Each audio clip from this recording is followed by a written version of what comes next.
Picture this. You walk into any diner in the country. You sit down in their comfy booths, you grab a menu, you take a look, and there it is, calling to you, begging you to order it. What is it, you ask? Spaghetti and meatballs. That timeless classic that you can't help but love. And you begin to wonder, how difficult is this to really make? Not very difficult at all. With a few ingredients, a little bit of time, and 4 simple steps, you too can make this classic American dish.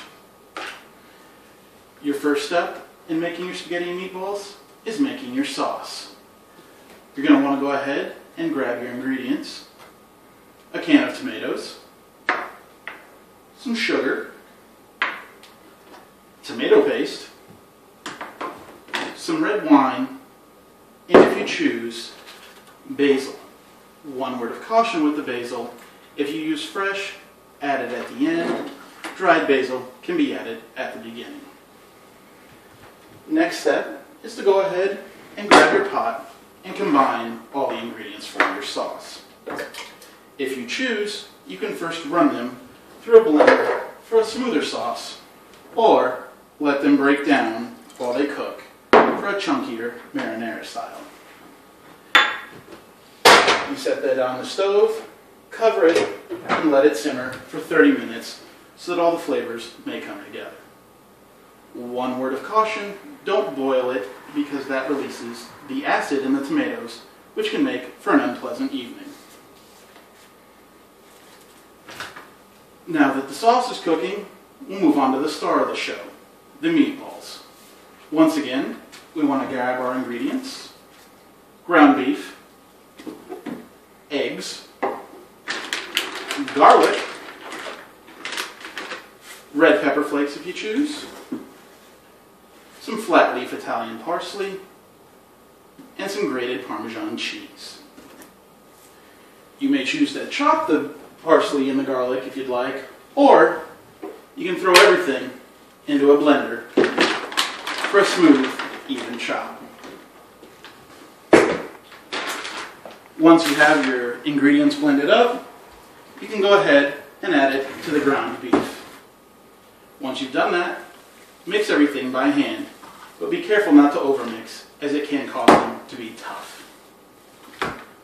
Once everything is mixed, you want to go ahead and form your meatballs. They should be roughly the size of golf balls, and place them on a prepared cookie sheet. I like to use aluminum foil and a cooling rack sprayed with cooking spray to keep the meatballs from sticking and keep them from cooking in their own fat. Once you have your meatballs rolled, shaped, and on the cookie sheet, place that cookie sheet into a preheated 425 degree oven, cooking for approximately 25 to 27 minutes, or until you have a beautiful golden brown crust. We now have the sauce simmering, the meatballs cooking, and it is time to make the bed that all this deliciousness will rest on: the pasta. Your first step: grab yourself a big stock pot. Fill it with about 1 gallon of water. You want 1 gallon because it helps keep the pasta from sticking, and also make sure that there's plenty of room. Also, take some time to add some salt. This will be your only chance to flavor your water and also flavor your pasta. Once it comes to a rolling boil, you want to be sure to add your pasta to the water.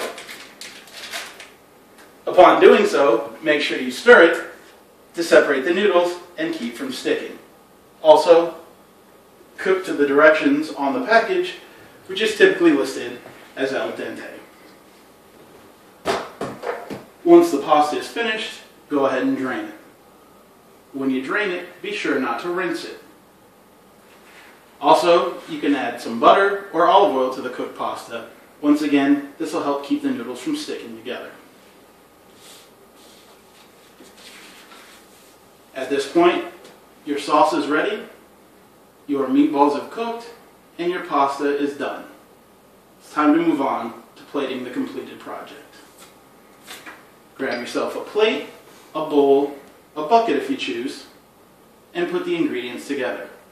There's no right or wrong way, no rhyme or reason, no particular order, whatever makes you feel comfortable. Once everything's together, you can go ahead and add a little grated Parmesan cheese if you'd like. And then you have